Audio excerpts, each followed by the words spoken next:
Hi hello Swathi Ganga Kannada YouTube ಚಾನಲ್ಗೆ ಎಲ್ಲರಿಗೂ ಸ್ವಾಗತ ಸುಸ್ವಾಗತ. ಇವತ್ತಿನ ವಿಡಿಯೋದಲ್ಲಿ ನಾಳೆನೇ ನಮಗೆ ಧನುರ್ಮಾಸ ಅನ್ನುವಂಥದ್ದು ಪ್ರಾರಂಭವಾಗ್ತಾ ಇದೆ.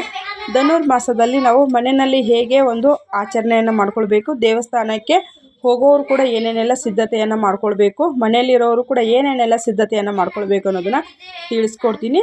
ಮೊದಲಿಗೆ ನೋಡಿ, ಹೆಣ್ಮಕ್ಳು ನಿಮ್ದೇನ ಮಂತ್ಲಿದು ನಿಮ್ದೇನ ಸರ್ಕಲ್ ಇತ್ತು ಅಂತಂದರೆ ಖಂಡಿತವಾಗ್ಲೂ ಅದನ್ನು ಮುಗಿಸಿನೇ ನೀವು ಆಚರಣೆನ ಮಾಡ್ಕೊಳ್ಳಿ. ಇಲ್ಲ ನಮ್ದಿನ್ನೂ ಟೈಮ್ ಇದೆ ಅನ್ನೋ ಅಂಥವ್ರು ನೀವು ಶುರು ಮಾಡ್ಕೊಳ್ಬಹುದು. ನಿಮ್ಮ ಟೈಮಿಂಗ್ಸನ್ನು ನೋಡಿಕೊಂಡು ನಿಮಗೆ ಮತ್ತು 2 ದಿನ ಮಾಡೋದು, ಅರ್ಧಕ್ಕೆ ನಿಲ್ಲಿಸೋದು, ಈ ಥರ ಎಲ್ಲ ಆಗುತ್ತೆ. ಹಾಗಾಗಿ ಹೇಳಿದೆ ನೋಡಿ, ಮನೇಲಿರೋರು ಯಾವ ರೀತಿ ಒಂದು ನೀವು ಪೂಜಾ ಸಿದ್ಧತೆಯನ್ನು ಮಾಡ್ಕೊಳ್ಬೇಕು ಅನ್ನೋದನ್ನು ತಿಳಿಸ್ಕೊಡ್ತೀನಿ.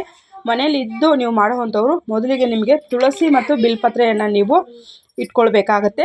ಮತ್ತು ನೀವು ಅಕ್ಕಿ ಹಿಟ್ಟಿನಿಂದ ವಿಷ್ಣುವಿಗೆ ಅಕ್ಕಿ ಹಿಟ್ಟಿನ ದೀಪಾರಾಧನೆ ತುಂಬ ಅಂದರೆ ತುಂಬ ವಿಶೇಷವಾಗಿರುತ್ತೆ. ಹಾಗಾಗಿ ನೀವು ನಿಮಗೆ ಜಾಸ್ತಿ ಮಾಡೋಕ್ಕಾಗತ್ತೆ ಅಂದರೆ 2 ಮತ್ತು 5, 7 ಈ ರೀತಿ ನೀವು ದೀಪಗಳನ್ನು ಮಾಡ್ಕೊಳ್ಬೇಕಾಗತ್ತೆ. ಪ್ರತಿನಿತ್ಯ ನಾವು ಮಾಡ್ಕೊಳ್ಬೇಕು ಅಂತ ಅನ್ನೋದಾದರೆ ನೀವು 1 ಅಕ್ಕಿ ಹಿಟ್ಟಿನ ದೀಪಗಳನ್ನು ಮಾಡೋದು, ಅದಕ್ಕೆ ನಾಮವನ್ನು ಬರಿಬೇಕು. ನಾಮವನ್ನು ಬರೆದು ಅದಕ್ಕೆ ಜೋಡಿ ಬತ್ತಿ ಹಾಕಿ 2 ದೀಪಗಳನ್ನು ನೀವು ಹಚ್ಚಿ ಆರಾಧನೆಯನ್ನು ಮಾಡ್ಕೊಳ್ಬೇಕು. ವಿಷ್ಣುವಿಗೆ ತುಳಸಿ ತುಂಬ ಅಂದರೆ ತುಂಬ ಪ್ರಿಯವಾಗಿರುವಂಥದ್ದು. ಪ್ರತಿದಿನ ಪೂಜೆಗೆ ನೀವು ತುಳಸಿಯನ್ನು ಇಟ್ಕೊಳ್ಬಹುದು. ಮತ್ತು ನೀವು ಸಾಕ್ಷಾತ್ ವಿಷ್ಣುವಿಗೆ ಬಿಲ್ಪತ್ರೆ ಮತ್ತು ನೀವು ಸುಗಂಧ ಭರಿತವಾಗಿರುವಂಥ ಹೂವನ್ನು ಸಹ ಇಟ್ಕೋಬೋದು. ಲಕ್ಷ್ಮೀ ದೇವರಿಗೆ ನೀವು ಬಿಲ್ಪತ್ರೆನೂ ಸಹ ಸಲ್ಲುತ್ತೆ. ಮತ್ತು ದುಂಡು ಮಲ್ಲಿಗೆ, ತಾವರೆ ಹೂವು, ನಿಮ್ಮ ಯಥಾಶಕ್ತಿ ಹೂವನ್ನು ನೀವು ಇಟ್ಕೊಳ್ಬಹುದು. ಫಸ್ಟ್ ದಿನ ನೀವು ಪೂಜೆ ಮಾಡಿ ನೀವು ಸಂಕಲ್ಪವನ್ನು ಮಾಡ್ಕೊಳ್ಬೇಕು. ಗಣೇಶನಿಗೆ ಸಂಕಲ್ಪವನ್ನು ಮಾಡಿಕೊಂಡು ಕಾಯಿ ಕಡ್ಡಿ ಕರ್ಪೂರವನ್ನು ಫಸ್ಟ್ ದಿವಸ ನೀವು ಕಾಯಿ ಹೊಡೆದು ಸಂಕಲ್ಪವನ್ನು ಪ್ರಾರಂಭ ಮಾಡ್ಕೊಳ್ಬೇಕು. ನೀವೇನು ಪೂಜೆಯನ್ನು ಎಂಡ್ ಮಾಡ್ತೀರೋ ಅವತ್ತಿನ ದಿವಸ ಕೂಡ ನೀವು ತೆಂಗಿನಕಾಯಿನ ಓಡ್ಕೊಳ್ಬೇಕಾಗುತ್ತೆ. ಪ್ರತಿನಿತ್ಯ ನೀವು ಏನಾನ ಒಂದು ನೈವೇದ್ಯ ಕಂಪಲ್ಸರಿ ಇಡಲೇಬೇಕು. ಹಣ್ಣು ಹಾಲನ್ನು ಇಡಬೇಕು. ತಾಂಬೂಲವನ್ನು ಪ್ರತಿನಿತ್ಯ ನೀವು ಇದು ವ್ರತದ ರೀತಿಯಿಂದ ಮಾಡೋದ್ರಿಂದ ಪ್ರತಿನಿತ್ಯ ನಾವು ತಾಂಬೂಲವನ್ನು ಸಹ ಇಟ್ಕೊಳ್ಬೇಕಾಗತ್ತೆ. ನೀವು ಬಾಳೆಹಣ್ಣು, ಆ್ಯಪಲ್ಲು, ನಿಮಗೇನು ಯಥಾಶಕ್ತಿ ನಿಮಗೆ ಇರುವಂಥದ್ದನ್ನ ಇಟ್ಕೋಬಹುದು. ಮತ್ತು ಸಿಹಿ ಮಾಡಿ ಇಟ್ಟಿದ್ರೂ ನಡೆಯುತ್ತೆ. ಇಲ್ಲ ಅಂದರೆ ಹಾಲು, ಈ ರೀತಿಯಾಗಿ ನೀವು ಪ್ರತಿದಿನ ಒಂದೊಂದು ನೈವೇದ್ಯವನ್ನು ಇಟ್ಕೊಳ್ಬೇಕಾಗುತ್ತೆ. ಡ್ರೈ ಫ್ರೂಟ್ಸ್ ಆಗಿರೋ ನಿಮ್ಮ ಯಥಾಶಕ್ತಿ ನೀವು ಮನೆಯಲ್ಲಿ ಪೂಜೆಯನ್ನು ಮಾಡುವಂಥವ್ರು ಇದನ್ನು ಇಟ್ಕೊಂಡು ನೀವು ಪೂಜೆಯನ್ನು ಮಾಡೋದು ಸೂರ್ಯ ಉದಯಕ್ಕೆ ಒಳಗಾಗಿಯೇ ಮಾಡ್ಕೊಳ್ಬೇಕು. 6 ಗಂಟೆ ಒಳಗಡೆಗೆ ನಿಮ್ಮ ಮನೆಯಲ್ಲಿ ಮಾಡುವಂಥವ್ರು ಪೂಜೆಯನ್ನು ಮುಗಿಸ್ಕೊಂಡು ಬಿಡಬೇಕಾಗತ್ತೆ. ನೀವು ಪ್ರತಿನಿತ್ಯ ನಮಗೆ ಹುಷಾರ ಇಲ್ಲ, ನಮಗೆ ತಲೆ ಭಾರ ಬರುತ್ತೆ, ತಲೆಗೆ ಸ್ನಾನ ಡೈಲಿ ಮಾಡೋಕ್ಕಾಗಲ್ಲ ಅನ್ನೋಂಥವ್ರು ವ್ರತದ ಮೊದಲನೇ ದಿವಸ ಮಾಡಬೇಕು. ಮತ್ತು ನಿಮಗೆ ತಣ್ಣೀರೇ ಮಾಡಬೇಕನ್ನೋವಂಥದ್ದು ಏನಿಲ್ಲ. ಅಭ್ಯಾಸ ಇದ್ದರೆ ತಣ್ಣೀರು ಮಾಡಿ, ಇಲ್ಲ ಅಂತಂದರೆ ನೀವು ಬಿಸಿನೀರನ್ನೇ ಮಾಡ್ಕೊಳ್ಬಹುದು. ನಿಮ್ಮ ಒಂದು ಸ್ನಾನದ ನೀರಿಗೆ ಸ್ವಲ್ಪ ಹಸೆ ಹಾಲನ್ನು ಹಾಕ್ಬಿಟ್ಟು ನೀವು ಸ್ನಾನವನ್ನು ಮಾಡ್ಕೊಳ್ಳಿ. ಆ ಸ್ನಾನದ ನೀರು ನಿಮ್ಮ ತಲೆ ಮೇಲೆ ಸ್ವಲ್ಪ 3 ಸತಿ ಪ್ರೋಕ್ಷಣೆಯನ್ನು ಮಾಡಿಕೊಂಡು ಪೂಜೆಯನ್ನು ನೀವು ಶುರು ಮಾಡ್ಕೊಳ್ಬಹುದು. ಇವಾಗ ನೀವು ದೇವ್ರ ಸಾಮಾನೆಲ್ಲ ತೊಳೆದೇನೆ ವ್ರತವನ್ನು ಮಾಡ್ಕೊಂಡಿರ್ತೀರಲ್ವ, ಹಾಗಾಗಿ ಮನೆ ಒರೆಸೋವಂಥ ನೀರಿಗೆ ಸ್ವಲ್ಪ ಗಂಜಾಳವನ್ನು ಹಾಕಿ ಮನೆಯನ್ನು ಒರೆಸ್ಕೊಳ್ಳಿ. ಮನೆ ಒರೆಸ್ಕೊಳ್ಳೋದಕ್ಕೆ ನಿಮ್ಮ ಕೈಲಿ ಸಾಧ್ಯ ಇಲ್ಲ ಅನ್ನಂತಂದರೆ ಸ್ವಲ್ಪ ನೀವು ಒಂದು ಚೆಂಬಿನಲ್ಲಿ ಸ್ವಲ್ಪ ಗಂಜಾಳವನ್ನು ಹಾಕಿ ಅದಕ್ಕೆ ನೀವು ಗರಿಕೆ ಆಗಿರಬಹುದು, ಮಾವಿನ ಎಲೆ ಆಗಿರಬಹುದು, ಮತ್ತು ಇಲ್ಲ ಅಂದರೆ ವೀಳ್ಯದೆಲೆ, 3 ಯಾವುದ್ರಲ್ಲಿ ನಿಮ್ಗೆ ಅನುಕೂಲ ಇದೆಯೋ ಅದನ್ನು ಮನೆಯ ಮೂಲೆಗೂ ನೀವು ಪ್ರೋಕ್ಷಣೆಯನ್ನು ಮಾಡ್ಕೊಳ್ಬೇಕಾಗತ್ತೆ. ಈ ರೀತಿಯಾಗಿ ಮನೇಲಿರುವಂಥವ್ರು ಪೂಜೆಯನ್ನು ಮಾಡ್ಕೊಳ್ಬೋದು. ಇವಾಗ ದೇವಸ್ಥಾನಕ್ಕೆ ಹೋಗುವಂಥವ್ರು ನಾವು ಎಷ್ಟು ವಾರಗಳು ಮಾಡಬೇಕು, ಮನೆಯಲ್ಲೂ ಅಷ್ಟೇ ನೀವು ವಿಷ್ಣು ಸಹಸ್ರನಾಮ, ಲಕ್ಷ್ಮೀ ಸಹಸ್ರನಾಮ, ಶಿವ ಸಹಸ್ರನಾಮವನ್ನು ಕಂಪಲ್ಸರಿಯಾಗಿ ನೀವು ಕೇಳಿಕೊಳ್ಳೇಬೇಕು. ಇಲ್ಲ ನಿಮಗೆ ಲಕ್ಷ್ಮೀ ಅಷ್ಟೋತ್ತರ ಬರ್ತಾ ಹೇಳ್ಬೋದು, ಶಿವ ಅಷ್ಟೋತ್ತರ ಬರ್ತಾ ಹೇಳಬಹುದು, ಮತ್ತು ವಿಷ್ಣುವಿನ ಸಹಸ್ರನಾಮಗಳಾಗಿರ್ಬೋದು, ಅಷ್ಟೋತ್ತರಗಳಾಗಿರ್ಬೋದು. ಈ ಒಂದು ನೀವು ಎಷ್ಟು ದಿನಗಳ ಕಾಲ ವ್ರತವನ್ನು ಮಾಡ್ತೀರೋ ಅಷ್ಟು ದಿನಗಳ ಕಾಲ ನೀವು ಈ ಒಂದು ಮಂತ್ರಗಳನ್ನು ಆಗಿರಬಹುದು ನೀವು ಈ ಒಂದು ಟಿ ವಿನಲ್ಲಾಗಿರ್ಬೋದು, ಯೂಟ್ಯೂಬಲ್ಲಿ ಆಗಿರ್ಬೋದು ಕೇಳಿಸ್ಕೊಳ್ಬಹುದು. ಮತ್ತು ಇವಾಗ ದೇವಸ್ಥಾನಕ್ಕೆ ಹೋಗುವಂಥವ್ರು ಏನೇನೆಲ್ಲ ಸಿದ್ಧತೆಯನ್ನು ಮಾಡ್ಕೊಳ್ಬೇಕು ಅನ್ನೋದನ್ನು ತಿಳಿಸ್ಕೊಡ್ತೀನಿ ನೋಡಿ. ನಿಮಗೆ ತುಳಸಿ ಬೇಕು.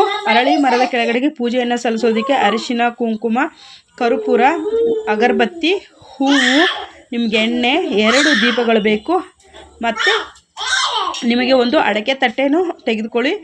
ಅಡಕೆ ತಟ್ಟೆಯ ಮೇಲೆ ನೀವು ತೆಂಗಿನಕಾಯಿ ಮತ್ತು ಏನಾನ ಒಂದು ನೈವೇದ್ಯ, ಬಾಳೆಹಣ್ಣಾಗಿರ್ಬೋದು, ಇಲ್ಲ ಪಪ್ಪು ಸಕ್ಕರೆ ಆಗಿರಬಹುದು, ಡ್ರೈ ಫ್ರೂಟ್ಸ್ ಆಗಿರ್ಬೋದು, ನಿಮಗೇನು ಶಕ್ತಿ ಇದೆಯೋ ನೀವು ಅದನ್ನು ನೀವು ದೇವರ ನೈವೇದ್ಯಕ್ಕೆ ತೆಗೆದುಕೊಳ್ಬಹುದು. ನೋಡಿ, ಇಲ್ಲಿ ನಾನಿಲ್ಲಿ ಇದು ಅರಳಿ ಮರದ ಬುಡ ಇಲ್ಲಿ ನಾನು ತೋರಿಸ್ತಾ ಇದ್ದೀನಿ. ಮೊದಲಿಗೆ ನೀವು ನೀರನ್ನು ಹಾಕಿ ಪ್ರೋಕ್ಷಣೆಯನ್ನು ಮಾಡ್ಕೊಳ್ಬೇಕು. ಅದರ ನಂತರದಲ್ಲಿ ಒಂದು ಚಿಕ್ಕದಾಗಿ ಒಂದು ರಂಗೋಲಿಯನ್ನು ಹಾಕಬೇಕು. ರಂಗೋಲಿ ಮೇಲೆ ನೀವು ಅಲ್ಲಿ ನಾನು ನಿಮಗೆ ಅರಳಿ ಮರದ ಬುಡಾನೆ ಅಲ್ವಾ, ಹಾಗಾಗಿ ಅರಳಿ ಮರದ ಎಲೆಯನ್ನು ತೊಗೊಳ್ಳುವಂಥದ್ದೇನು ಅವಶ್ಯಕತೆ ಬೀಳೋದಿಲ್ಲ. ನಾನು ಮುಂದಿನ ವಿಡಿಯೋದಲ್ಲಿ ಅರಳಿ ಮರದ ಎಲೆಯನ್ನು ಮನೆಯಲ್ಲಿ ಯಾವ ರೀತಿ ದೀಪಾರಾಧನೆ ಮಾಡಬೇಕು ಅನ್ನೋದನ್ನು ಕೂಡ ನಾನು ನಿಮಗೆ ತಿಳಿಸ್ಕೊಡ್ತೀನಿ.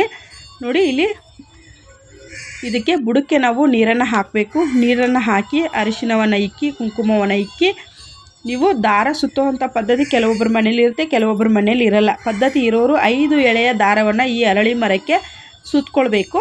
ಇದು ಕಂಕಣ ಕಟ್ಟಿದ ರೀತಿಯಲ್ಲಿ ಆಗುತ್ತೆ. ಹಾಗಾಗಿ ಈ ಒಂದು 5 ದಾರವನ್ನು ಸುತ್ತಿ ತದನಂತರದಲ್ಲಿ ಆ ದಾರಕ್ಕೂ ಕೂಡ ನೀರನ್ನು ಹಚ್ಚಿ ಅರಿಶಿನ ಕುಂಕುಮವನ್ನು ಇಟ್ಟು ನೀವೇನು ಪೂಜಾ ಸಾಮಗ್ರಿಗಳನ್ನ ನಾನು ಇಷ್ಟೊತ್ತು ಹೇಳ್ಕೊಂಡು ಬಂದಲ್ವಾ, ಆ ಪೂಜಾ ಸಾಮಗ್ರಿಗಳ ಅಡಿಕೆ ತಟ್ಟೆನಲ್ಲಿ ನೀವೆಲ್ಲ ಜೋಡಿಸ್ಕೋಬೇಕು. ಸಂಕಲ್ಪ ಮಾಡಿಕೊಂಡು ತೆಂಗಿನಕಾಯಿನ ಹೊಡಿಬೇಕಾಗುತ್ತೆ.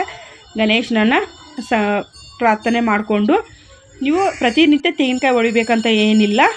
ದೀಪಗಳನ್ನು ನೀವು ಈ ಅಕ್ಕಿ ಹಿಟ್ಟಿನ ದೀಪಗಳನ್ನು ತೆಗೆದುಕೊಂಡು ಹೋದರೂ ನಡೆಯುತ್ತೆ, ಇಲ್ಲ ಮಣ್ಣಿನ ದೀಪಗಳನ್ನು ತೆಗೆದುಕೊಂಡು ಹೋದ್ರೂ ನಡೆಯುತ್ತೆ. ನಾವು ಪ್ರತಿನಿತ್ಯ ದೀಪಗಳು ತೆಗೆದುಕೊಂಡು ಹೋಗಬೇಕಾ ಅಂತಂದರೆ ನೀವು ಮಣ್ಣಿನ ದೀಪಗಳನ್ನು ಚಿಕ್ಕದಾಗಿ ಸಿಗುತ್ತೆ, ಅವನ್ನ 2 ದೀಪಗಳನ್ನು ತೆಗೆದುಕೊಂಡು ಹೋಗಬಹುದು.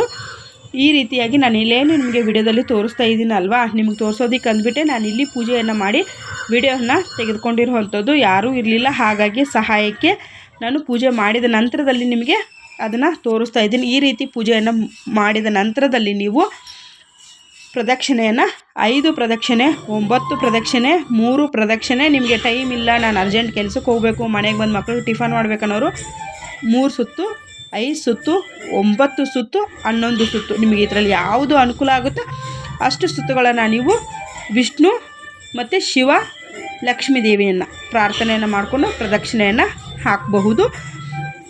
ಇಲ್ಲಿ ನೋಡಿ, ಪದ್ಮಾವತಿ ಅಮ್ಮನವರ ಚಿಕ್ಕದಾಗಿರುವಂಥ ಒಂದು ದೇವಸ್ಥಾನ ಇದೆ. ಅಲ್ಲೂ ಸಹ ನೀವು ಹೋಗಿ ನಮಸ್ಕಾರವನ್ನು ಮಾಡಿಕೊಂಡು ಬರಬಹುದು. ಮತ್ತು ನಿಮಗೆ ವಿಷ್ಣು ದೇವಸ್ಥಾನ ಇದ್ದರೆ ಅಲ್ಲೂ ಸಹ ಹೋಗಿ ನೀವು ಪ್ರದಕ್ಷಿಣೆಯನ್ನು ಹಾಕ್ಕೊಂಡು ಬರಬಹುದು. ಅರಳಿ ಮರದ ಪೂಜೆ ನಾನು ತಿಳಿಸ್ಕೊಟ್ಟಿದ್ದೀನಿ. ಇಷ್ಟ ಆದರೆ ಲೈಕ್, ಶೇರ್, ಕಮೆಂಟ್, ಸಬ್ಸ್ಕ್ರೈಬ್.